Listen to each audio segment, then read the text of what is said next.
الشیطان الرجیم بسم اللہ الرحمن الرحیم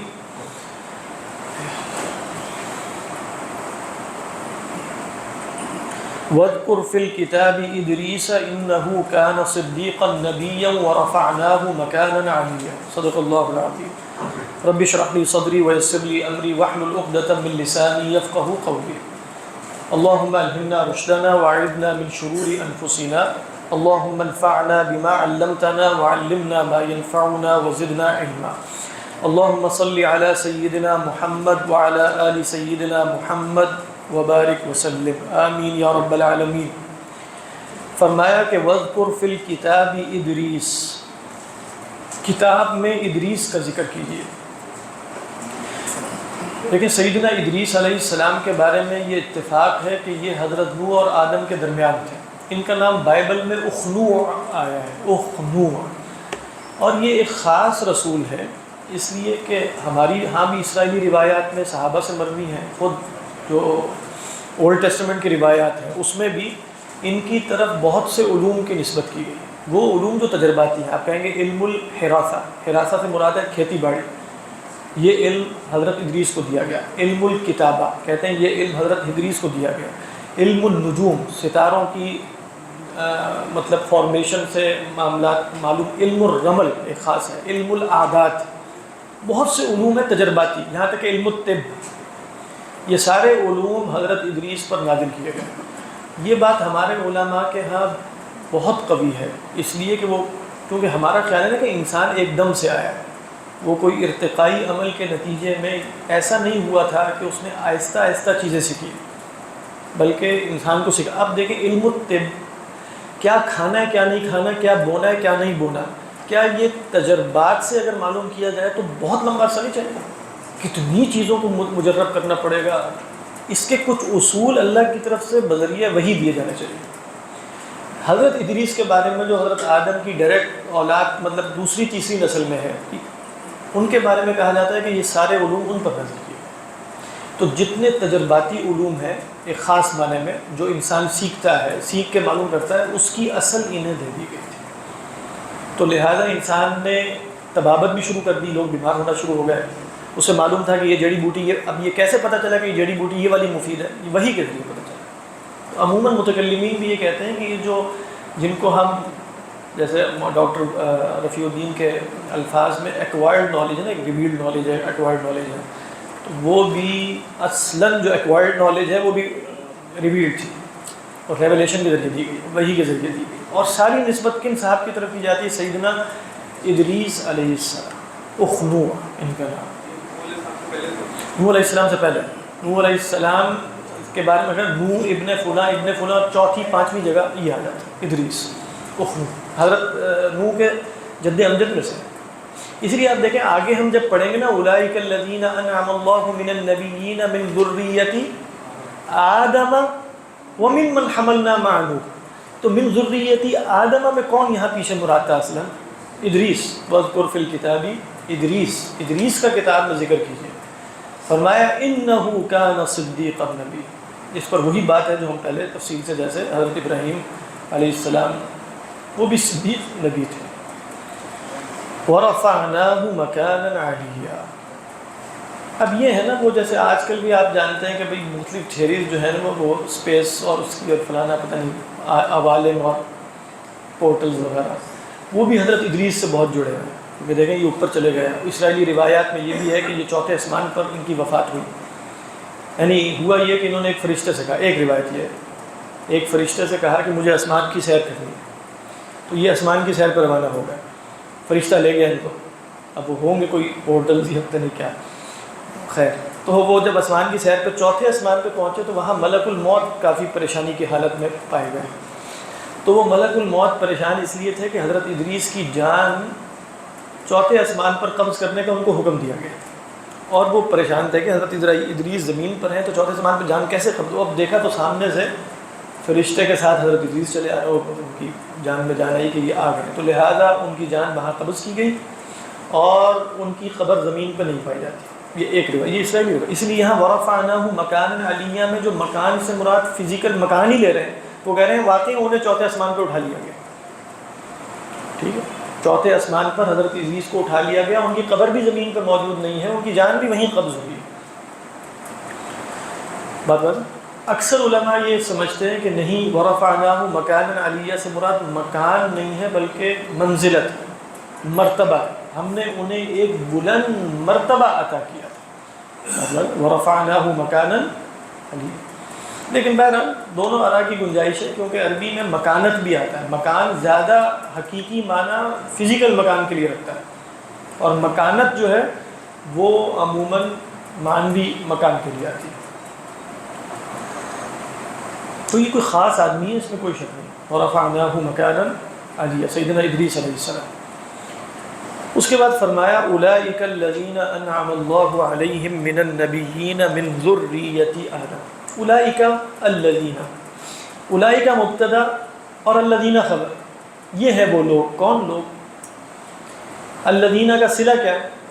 انعم اللہ علیہم من النبیین، جن پر اللہ نے انعام کیا انبیاء میں سے۔ اچھا، انبیاء کون تھے؟ اب انبیاء کی صفت کیا ہے؟ من ذریۃ آدم، یہ انبیاء کن میں سے تھے؟ من ذریۃ آدم۔ کون مثلا ذریت آدم؟ ما قبل سیدنا ادریس۔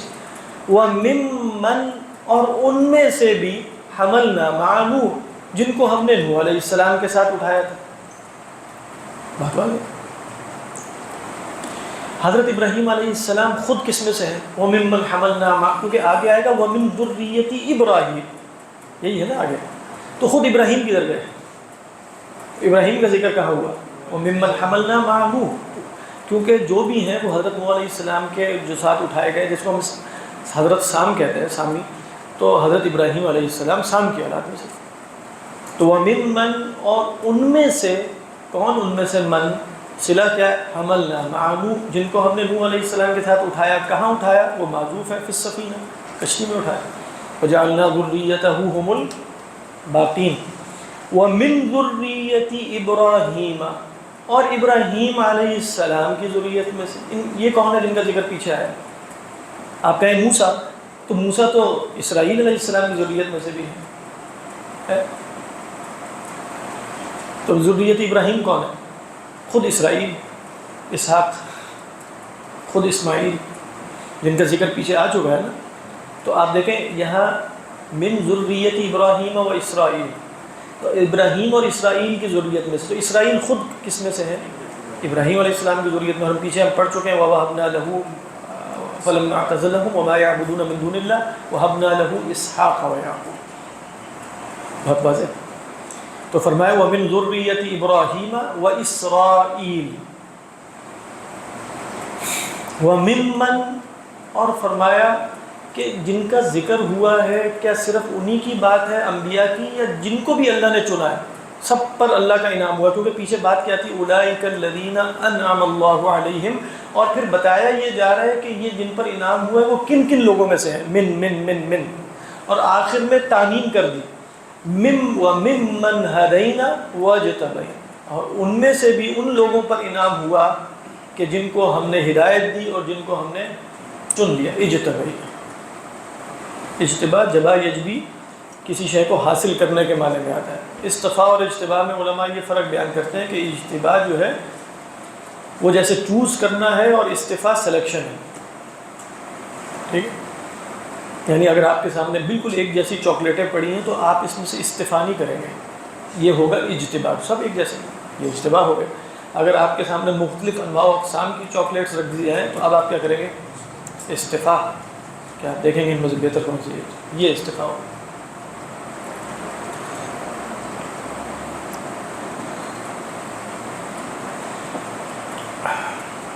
اذا تتلی علیہم آیات الرحمن خروا سجدا وبکیا، جب پڑھی جاتی ہیں ان پر رحمان کی آیات۔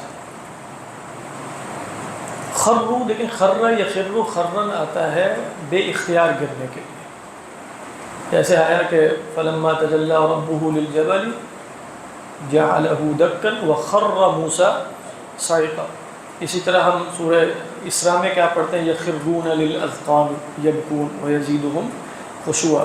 تو جیسے بے اختیار انسان کا اس پر ایسی انفعالی کیفیت طاری ہو جائے کہ وہ اپنے اوپر اختیار نہ رکھے، یہ ہے خر اصل. آپ کہیں تو پھر سجدہ تو اسی وقت ہونا چاہیے جب یہ کیفیت طاری ہو جائے. تو اس کا جواب یہ ہے کہ من تشبہ بقوم فہو منہم. من تشبہ بقوم، چاہے وہ کیفیت طاری نہیں بھی ہوئی پھر بھی سجدہ کیا جائے گا تو تشبہ ہو گیا. من تشبہ بقوم فہو منہم. یہاں وہ ایک واقعہ ہے نا کہ ایک صاحب فوت ہو گئے تو ان کو ایک صاحب خواب میں نظر آیا. انہوں نے کہا کہ بھئی آپ کے ساتھ اللہ میں نے کیا کیا. وہ ان کی داڑھی بالکل سفید تھی. تو صحیح حدیث ہے کہ ان اللہ یستحیی من ذی الشیبۃ فی الاسلام ان یعذبہ. تو اسلام میں بوڑھا ہوا ہو اور اس کی داڑھی سفید ہو گئی ہو، اللہ کی اس میں اللہ کو حیا آتی ہے کہ اس کو عذاب دے. انہوں نے کہا اچھا یہ تو بڑی زبردست بات ہے. تو وہ جو ان صاحب کی جب وفات کا وقت ہے تو ان کی داڑھی بھی سفید کالی نہیں ہوئی تھی. تو انہوں نے کہا کہ میری داڑھی کو نا بالکل سفید کر کے مجھے دفن کرنا، اور بالکل جیسے بالکل سفید ہو جائے. ان کو دفن کر دیا گیا. تو وہ صاحب ایک اور صاحب کو خواب میں نظر آئے. انہوں نے کہا میری بھی مغفرت ہو گئی. انہوں نے تمہاری کیسے ہو گئی، تمہاری تو داڑھی سفید نہیں تھی. انہوں نے کہا کہ اللہ میاں نے کہا کہ یہ کیا کیا تم نے اپنے ساتھ، یعنی یہ داڑھی سفید کر کے اور اس طرح.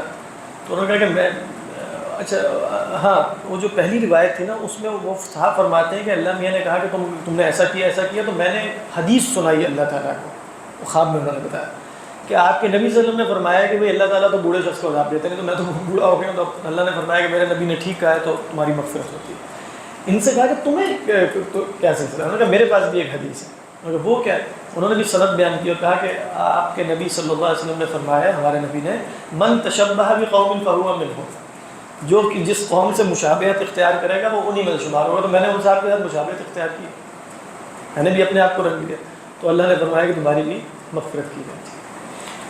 خلاصہ یہ نہیں کہ یہ کوئی صحیح روایت ہو یا ہو، لیکن بات یہ ہے کہ یہ ایک صحیح ذوق ہے. یعنی من تشبہ بقوم فہو منہم. وہ جو ایک شاعر نے کہا نا کہ احب الصالحین ولست منہم لعل اللہ یرزقنی صلاحا. نیک لوگوں سے محبت ہے، ہوں تو نہیں نیک آدمی لیکن شاید ان کی برکت سے کچھ ہو جائے. ہم الجلساء لا یشقی بہم جلیسہم. تو تشبہ اختیار کرنا نیک لوگوں کا بغیر ریاکاری کے، وہ بھی اچھی بات ہے نا. تو یہاں کہا کہ خروا سجدا میں تو اصلی تشبہ اس وقت ہوگا جب یہ ایسی کیفیت طاری ہو. لیکن نہ بھی ہو تو آپ سے نے فرمایا کہ تباکوا اقرأوا القرآن وابکوا فإن لم تبکوا فتباکوا. قرآن پڑھتے ہوئے رویا کرو، نہ رونا ہے تو رونے جیسی شکل بنا. وہ بھی تشبہ ہی ہوا نا. تو فرمایا کہ خروا گر پڑتے ہیں سجدن. سجد جمع ہے ساجد کی، جیسے رکع جمع ہے راکع. گر پڑتے ہیں سجدہ کرتے ہوئے. اور باقی کی جمع کیا ہے، بکیہ. تو فرمایا کہ سجدہ گر پڑتے ہیں، کیا ترجمہ بنے، ساجدین و باقی. سجدہ کرتے، کیونکہ حال ہے نا خرو میں یہ جو سجدن و بکیہ ہے یہ حال بن کے آ رہا ہے. گر پڑتے ہیں سجدہ کرتے ہوئے اور روتے ہوئے. یہ روتے ہوئے سجدے میں گر جاتے ہیں، روتے ہوئے خروا سجدن و بکی. خروا سجدن و بکی. مفہوم کے اعتبار سے تو یہی بات ہے، لیکن یہ دونوں خرو میں ہوا کہ ضمیر کا بیک وقت حال ہے. گر پڑتے ہیں سجدے میں اور گر پڑتے ہیں روتے ہوئے، کیونکہ ان دی اینڈ میں یہ حال خرو میں واؤ کی ضمیر کا ہے، خرو بکی ہے. تو وہ بات یہی بنے گی کہ سجدے میں روتے ہوئے گر پڑتے ہیں، لیکن مراد ہے گر پڑتے ہیں سجدے میں اور گر پڑتے ہیں روتے ہوئے.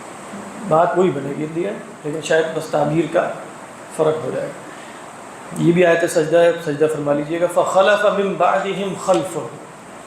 ان کے بعد کچھ ایسے ناخلف آ گئے. آپ نے کئی دفعہ سنا ہوگا کہ خلف اور خلف عربی زبان میں سکون اور فتحے کے ساتھ بالکل اپوزٹ معنی رکھتا ہے. اگر کہا جائے خلف تو اس سے مراد ہے ناخلف، جس کو ہم اردو میں کہتے ہیں. اور اگر کہا جائے خلف اس سے مراد خلف الرشید ہے، جس کو ہم اردو میں کہتے ہیں خلف الرشید. خلف نہ کہا جائے کیونکہ خلف الرشید تو بالکل جیسے متضاد بات ہو جائے گی. خلف الرشید، ٹھیک ہے. تو جیسے اللہ نے وہاں فرمایا نا کہ فخلف من بعدہم خلف ورثوا الکتاب یأخذون عرض هذا الادنی، سورہ انعام میں. تو یہاں بھی فرمایا فخلف من بعدہم خلف. اگر خلف ہوتا تو وہ اچھے ہوتے. تو ان کے بعد کچھ ایسے ناخلف لوگ آ گئے. خلف یخلف کا مطلب ہے کسی کے پیچھے آنا. کیا کیا انہوں نے جب وہ ناخلف تھے؟ اضاعوا الصلاۃ. نماز ضائع کی۔ اس کا مطلب یہی ہے کہ نماز کی اہمیت پہلی بات یہ ہے نا، کہنا دین کو بند کر دیا نماز روزے میں، پوجا پاٹ میں، فلانا ڈھمکانا میں، یہ ہو گیا وہ ہو گیا۔ نماز وہ سارا نظام آپ نے جو قائم کرنا ہے نا، اس کے بعد بھی مقصود یہی ہے کہ لوگ نماز پڑھیں اور اللہ کی عبادت کریں، یہ فی نفسی ہی مقصود ہے۔ وہ سب چیزیں فی نفسی ہی، اب وہ ایسا دین کا تصور پیش کرنا شروع کر دیا ہے کہ وہ سارا کچھ فی نفسی مقصود لگتا ہے، یہ باتیں ثانوی لگتی ہیں، اور بتایا یہ جاتا ہے کہ نماز بھی اس لیے کہ اس کام کے لیے تیار کیا جائے۔ عجیب بات ہے، بالکل اپ سائڈ ڈاؤن کر دیا گیا معاملہ، یعنی دین کا پورا تصور الٹ گیا اور اپنے خیال میں وہ حقیقی تصور الٹ گیا۔ تو فرمایا فخلف من بعدهم خلف اضاعوا الصلاۃ، جنہوں نے نماز کو تو برباد کر دیا۔ یہاں حضرت عبداللہ بن عباس سے مروی ہے کہ اضاعوا الصلاۃ سے مراد ترک الصلاۃ، نماز ترک کی ہے۔ واتبعوا الشہوات، اور خواہشات کے پیچھے چل پڑے۔ شہوات، شہوت کس کو کہتے ہیں لغت میں؟ ما یشتہیہ الانسان، یعنی شہوت وہ شے ہے جو انسان چاہے، اس کو شہوت کہتے ہیں، جو یشتہا یعنی مشتہا ہوتی ہے۔ فسوف یلقون غیا، یہ غوی ہے، یغوا سے مصدر ہے غین، ویسے لغوی معنی کیا ہے؟ گمراہی، بھٹکنا، لیکن یہاں جیسے کہا گیا کہ غین سے مراد بربادی ہے، اور بعض روایات میں یہ بھی ہے کہ غین سے مراد جہنم کی ایک وادی ہے۔ تو فسوف یلقون غیا، تو ان قریب یہ ملاقات کریں گے ایک بڑی بربادی سے۔ کیا ترجمہ؟ ہاں وہ بات تو صحیح ہے، وہ بات صحیح ہے، گمراہی کی سزا ملے گی، لیکن آپ اگر آپ غور کریں تو وہ گمراہ ہیں تو اضاعوا الصلاۃ واتبعوا الشہوات کر رہے ہیں۔ بات سمجھ آ رہی؟ تو فسوف یلقون غیا اس سے بڑی بات ہے، وہ آلریڈی گمراہ لوگ ہیں، مراد ہے کہ وہ کچھ اور پائیں گے۔ غیا اور کیا ترجمہ ہے آپ کے یہاں؟ سوال صاحب؟ ہاں انجام، اب غیا بول کر جیسے گمراہی کا انجام یہ مجاز ہے، یہ بھی ہو سکتا ہے۔ اور کیا ترجمہ آپ کے یہاں؟ کیا ترجمہ؟ ہاں فسوف یلقون غیا، بس ان قریب وہ ملیں گے ہلاکت کو، لیکن یہاں ترجمہ ہلاکت۔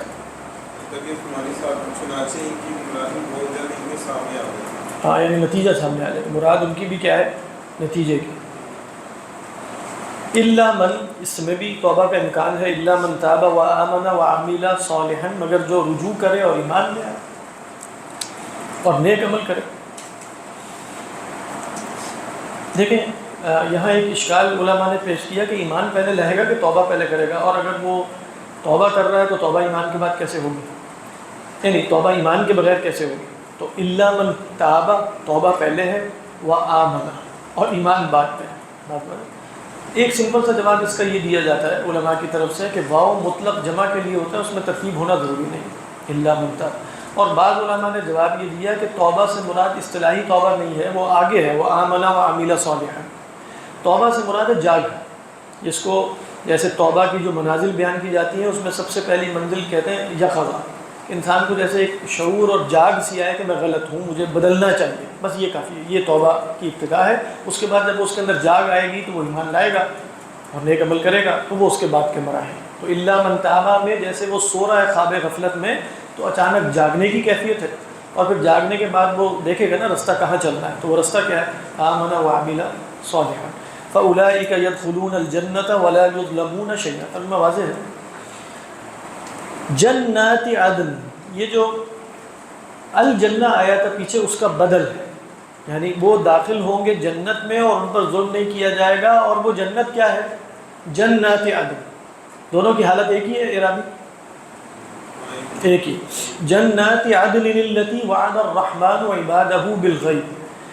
عدن کے دو معنی، عدن یعدن عدنن کہتے ہیں رہائش اختیار کرنا، یا عدن یعدن عدنن کہتے ہیں ہمیشہ رہنا۔ بات ایک ہی ہے، ہمیشہ رہنے کے باغات، ریزیڈینشل گارڈنز جیسے کہا جاتا ہے۔ تو جنات عدن ہمیشگی کے باغات یا رہائشی باغات، دونوں ترجمے ممکن ہیں۔ التی وعد الرحمن عبادہ بالغیب، التی یہ جنات عدن کا بدل ہے، وہ جنات عدن کے وعد الرحمن عبادہ جس کا وعدہ رحمان نے کیا ہے اپنے بندوں سے، بالغیب اس حالت میں کہ وہ جنت سے غیب میں ہے، اللہ سے غیب میں تو نہیں ہے، بات واضح ہے، اللہ تو ان کو دیکھ رہا ہے۔ بالغیب سے کیا مراد ہے؟ بالغیب عن الجنہ، جنت ان کو نظر نہیں آ رہی لیکن رحمان نے غیب میں رہتے ہوئے جنت کا ان سے وعدہ کیا ہے۔ ہماری حالت، یعنی ہماری حالت کیا ہے کہ ہم محجوبون عن الجنت، ہم جنت سے محجوب ہیں، ہم جنت کو نہیں دیکھ رہے۔ دوسرا یہ بھی کیا گیا کہ یہ متعلق عبادہ بالغیب سے بھی ہو سکتا ہے، جو اللہ کے بندے ہیں بالغیب میں۔ اب غیب سے کیا مراد ہے؟ کہ اللہ سے وہ غیب میں نہیں، اللہ سے وہ غیب میں نہیں ہے، لوگوں سے غیب میں ہوتے ہوئے وہ اللہ کے بندے ہیں۔ کیا مطلب؟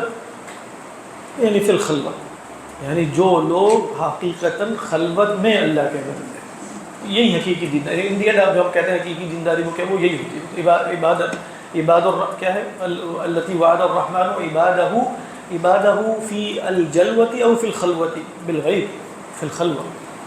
انہ کان وعدہ مأتیا، اس کے وعدے نے آنا ہی آنا ہے۔ لیکن یہاں یہ نہیں کہا گیا کہ انہ کان وعدہ آتیا۔ مأتی اور آتی میں کیا فرق ہے؟ عطا یاتی کا مطلب ہے آنا، اور جس کے پاس آپ پہنچیں، یعنی عطا یاتی کا جو مفعول ہے وہ ہے مأتوین۔ مأتوین جو تعلیل کے بعد کیا ہو جائے گا؟ مأتیون۔ تو گویا رحمان کا وہ وعدہ ہے کہ جس پر حاضر ہوا جائے گا۔ سمجھ میں آ رہی ہے کہ سینس سمجھ میں آ رہی ہے کہ نہیں؟ یہ نہیں کہا کہ رحمان کا وعدہ آ جائے گا، بلکہ یہ کہ رحمان کے وعدے پر تم لوگ حاضر ہو جاؤ گے۔ مأتیہ کیا ہے؟ وعدہ اللہ کا وہ ہے جس پر سب نے پہنچنا ہے۔ ماتی وہ چیز ہے جس پر پہنچنا ہے سب۔ ترجمہ کیا ہے؟ جس تک تم ضرور پہنچو گے۔ صدق اللہ العظیم۔ ہر صورت آنے والا نا، یہ محاورتاً ہے۔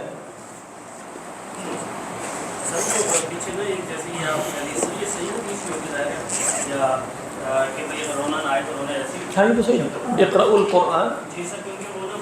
یہ لیکن اس کے بارے میں علماء کا اتفاق ہے کہ یہ خلوت کی بات ہے۔ یہ جیسے امام نووی علیہ الرحمہ کی جب کتاب ہم نے یہاں پڑھی تھی ایک دفعہ پوری، التبیان فی آداب حملۃ القرآن، میں نے پچھلے سال پڑھی تھی، اس سے پچھلے آپ کے پارٹوں میں، تو اس میں جیسے انہوں نے واضح طور پہ یہ ذکر کیا تھا کہ یہ جلوت کی بات نہیں ہے، خلوت کی بات ہے۔ کچھ لوگ نے اس کا مذاق بھی کراتے ہیں کہ بھائی اللہ کو دھوکہ دے رہے ہیں، پھر انہوں نے آئے تو انہوں نے شکل بنا دو، اس کا کافی شاید آپ کو پتہ نہ ہو، کچھ لوگوں نے اس کا بڑا مذاق بنایا ہے۔ اللہ کو دھوکہ دے رہے ہیں؟ انجینوں کے ذریعے تو صاف سر، وہ کہتے ہیں رونا آئے تو کہتے ہیں کہ رونا آئے تو انہوں نے شکل بنا اللہ کو دھوکہ دے رہے ہیں، یہ سب بالکل ایسے میں نے خود سنا۔ فضول بات ہے، کیونکہ یہ مطلب یہ تو اللہ کے سامنے عاجزی ظاہر کرنے کا ایک طریقہ ہے، یعنی دھوکہ اس کو دیا جاتا ہے جس کو معلوم نہ ہو۔ یعنی جب اللہ کے سامنے انسان کوشش کرے گا، مثال کے طور پہ عاجزی کے جذبات پیدا نہیں ہو رہے تو کوشش کر کے پیدا کرتا ہے۔ ہاں ہاں بالکل، یہ ہاں جلوت میں یہ کام کیا جائے گا تو اس میں بڑی ریاکاری کے اندیشے اور اس طرح کی چیزیں ہوتی ہیں۔ ہاں شوز پہ تو بالکل مناسب نہیں ہے۔